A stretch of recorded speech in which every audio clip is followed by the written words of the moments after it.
നുണ പറയാത്ത കുട്ടികളില്ല. സത്യത്തിൽ നമ്മൾ ഈ കുട്ടികൾ നുണ പറയുമ്പോൾ അത് തെറ്റായിട്ട് അല്ലെങ്കിൽ വികൃതിയായിട്ട് കണ്ടിട്ട് അവരെ ശിക്ഷിക്കാൻ പോകാറുണ്ട്. സത്യത്തിൽ അങ്ങനെ ചെയ്യുന്നതിന് മുമ്പ് നമ്മൾ ഒരുപാട് ആലോചിക്കണമെന്ന് എനിക്ക് തോന്നിയിട്ടുള്ളൂ.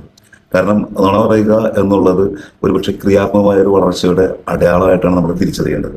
ഇപ്പോൾ ഉദാഹരണത്തിന് ഒരു കുട്ടി ഇപ്പോൾ ഒരു ആന പറക്കുന്നത് കണ്ടു എന്ന് പറഞ്ഞ് അവൻ സ്ഥാപിക്കാൻ ശ്രമിക്കുന്നത് ഒരുപക്ഷെ അവന്റെ ഭാഷാപരമായുള്ള ഒരുപാട് പരിമിതികൾക്കുള്ളിൽ നിന്നുകൊണ്ട് അവന്റെ വലിയൊരു അറിവ് നമ്മളെ അടിച്ചേൽപ്പിക്കാൻ ശ്രമിച്ചുകൊണ്ടിരിക്കുകയാണ് ചെയ്യുന്നത്. സത്യത്തിൽ അവനറിയില്ല നമുക്ക് അതിൽ കൂടുതൽ അറിവുണ്ടെന്ന് തിരിച്ചറിയാൻ പറ്റുമെന്നും അറിയില്ല. പക്ഷെ നമ്മളതിനെ കാണേണ്ടത് ഇതിനെന്താ നുണ പറയുന്നത് എന്ന് കരുതി അവനെ തള്ളിക്കളയുന്നതിന് പകരം അവന്റെ ആ ഭാവന ശക്തിയെ നമ്മൾ തിരിച്ചറിയുകയും അതിനെ പ്രോത്സാഹിപ്പിക്കുകയും ചെയ്യണമെന്നാണ് എനിക്ക് തോന്നിയിട്ടുള്ളത്.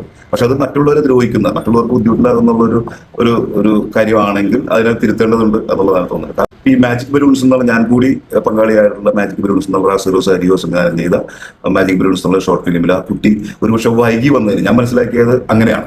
അതിന് പലതരങ്ങളും പലരും പറയുന്നുണ്ട്, ശരിയായിരിക്കാം, ഒരു കലാസൃഷ്ടിയുടെ വിജയമായിട്ടാണ് ഞാൻ അതിനെ കാണുന്നത്. ഞാൻ മനസ്സിലാക്കിയത് വൈകി വന്നൊരു കുട്ടി വൈകിയതിനെ ന്യായീകരിക്കാൻ ശ്രമിക്കുന്നതിന് വേണ്ടി പറയുന്നൊരു കഥയായിട്ടാണ്. പക്ഷെ ഒരു മികച്ച അധ്യാപികയായിട്ടാണ് ആ കഥാപാത്രത്തെ എനിക്ക് മനസ്സിലാക്കുന്നത്. പക്ഷെ അധ്യാപകർ അങ്ങനെ തന്നെ ആണോന്ന് എനിക്ക് തോന്നുന്നത്.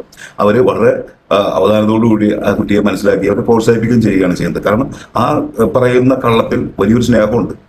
അത് മറ്റുള്ളവരെ ഉപദ്രവിക്കുന്നില്ല എന്നുള്ളൊരു തിരിച്ചറിവാണ് യഥാർത്ഥത്തിൽ അധ്യാപകരും കുട്ടികളുമായി, മാതാപിതാക്കളും കുട്ടികളുമായിട്ട് ഇത്തരമൊരു ബന്ധമാണ് സ്ഥാപിക്കേണ്ടതെന്ന് പറയാതെ പറയുകയാണ് റാസ് ചെയ്യുന്നത്.